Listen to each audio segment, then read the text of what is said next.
Hello बच्चों, राधे राधे। तो शुरू करेंगे इस वीडियो में एक्सरसाइज 1.1 का क्वेश्चन नंबर 5 एंड 6। ठीक है, तो शुरू करते हैं। तो इस क्वेश्चन में क्या बोला हुआ है, ये क्वेश्चन बोल रहा है चेक वेदर 6 की power n can and with the digit 0 for any natural number n। मतलब 6 की पावर n जो है ना, n कोई नेचुरल नंबर है, ऐसा कोई नेचुरल नंबर हो सकता है 6 की पावर n में कि जो नया नंबर फॉर्म हो उसको वो एंडिंग डिजिट 0 हो। जैसे कि मैं क्या कह रहा हूँ, देखो समझने की कोशिश करो। मैं क्या कह रहा हूँ, देखो एंडिंग डिजिट 0 चाहिए। तो एंडिंग डिजिट 0 वाले जो जो नंबर हैं वो ये हो सकते हैं 10, 20, 30, 40, 50, 60 इस तरीके के। ये किस तरह के नंबर हैं, एंडिंग डिजिट 0 है इनकी। ठीक है, तो ये किससे डिविजिबल है, ये है हमारे 5 से डिविजिबल। ठीक है, ये नंबर कैसे हैं, 5 से डिविजिबल होंगे हमेशा। जो एंडिंग डिजिट वाला जो नंबर होगा वो 5 से डिविजिबल होगा ही होगा। ठीक है, तो हमें यहाँ पे एक चीज़ क्लियर हुई है, अगर कोई भी नंबर एंडिंग डिजिट 0 है तो वो 5 से डिविजिबल होगा ही होगा। इफ द नंबर 6 की power n for any n जो है बिलोंग कर रहा है, ये बेटा किसका साइन होता है, बिलोंग का साइन होता है। ठीक है, आपको याद रखना है ये किसका साइन है, बिलोंग का साइन है। ठीक है, बहुत बढ़िया, ये आपको याद रखना है। n belong to n and with the digit 0। ठीक है, जो एंड हो रहा है डिजिट 0 से, मतलब n कोई भी नेचुरल नंबर हो सकता है। ठीक है, कौन सा नंबर रखें हमें नहीं पता। देन लेकिन वो जो नंबर है वो डिविजिबल होगा किससे, 5 से, मतलब 5 तो होगा ही होगा उसमें। दैट मीन्स प्राइम फैक्टराइजेशन 6 की power n must be contain prime number. मतलब उसके पास एक 5, मतलब जो 6 है ना उसके जो प्राइम फैक्टराइजेशन करेंगे ना उसमें कम से कम 5 तो होना ही चाहिए। लेकिन यहाँ पे देखो 6 को अगर हम प्राइम फैक्टराइजेशन करेंगे तो 5 नहीं आ रहा। किस तरीके से नहीं आ रहा, देखो अगर मैं यहाँ पे 6 की अगर मैं निकालूँ प्राइम फैक्टराइजेशन तो क्या आएंगे, 6 के प्राइम फैक्टराइजेशन किस तरीके से आएंगे, तो 6 के प्राइम फैक्टराइजेशन आएंगे 2 मल्टीप्लाई 3। ठीक है, यही आएंगे हमारे पास प्राइम फैक्टराइजेशन। तो यहाँ पे 5 तो कहीं देखने को नहीं मिल रहा।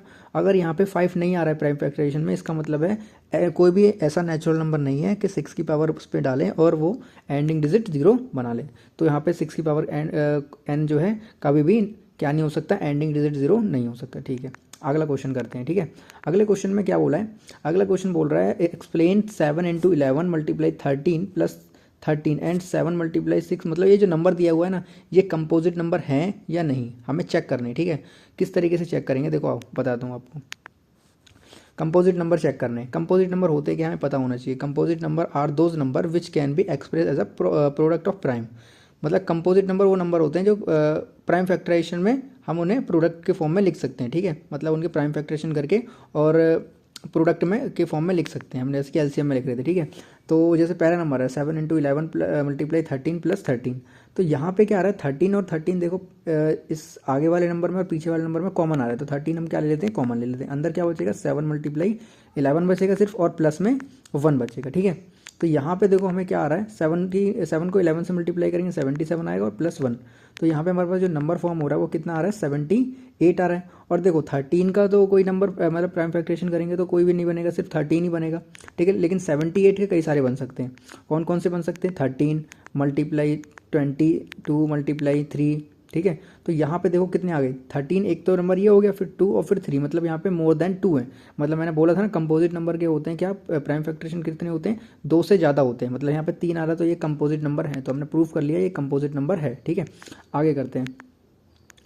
आगे कैसे करेंगे, देखो अगला क्वेश्चन क्या है ये, अब इसमें क्या आ रहा था, देखो 5 कॉमन आ रहा है तो 5 कॉमन ले लिया। अंदर क्या बचेगा 7, 6, 4, 3, 2 और 1, और इधर क्या बचा था 3 बचा था। ठीक है, अब इस तरीके से हमने क्या ले लिए, प्राइम फैक्टराइजेशन से ले लेते हैं। ठीक है, आगे देखो अब क्या है, इनको अगर अंदर वालों को मल्टीप्लाई करेंगे तो हमारे पास 1008 आएगा और प्लस में 1 तो 1009 हो जाएगा। ठीक है, इस तरीके से प्रोडक्ट ऑफ प्राइम, मतलब यहाँ पे अगर देखें तो 5 तो एक प्राइम नंबर है, लेकिन 1099 के कई सारे फैक्टर आ जाएंगे। तो हम यहाँ पे देख सकते हैं ये भी एक कंपोजिट नंबर होने वाला है। तो ठीक है, ये दोनों क्वेश्चन हो गए हैं, मतलब आपकी 1.1 एक्सरसाइज कंप्लीट हो चुकी है। चलो ठीक है, ओके बाय।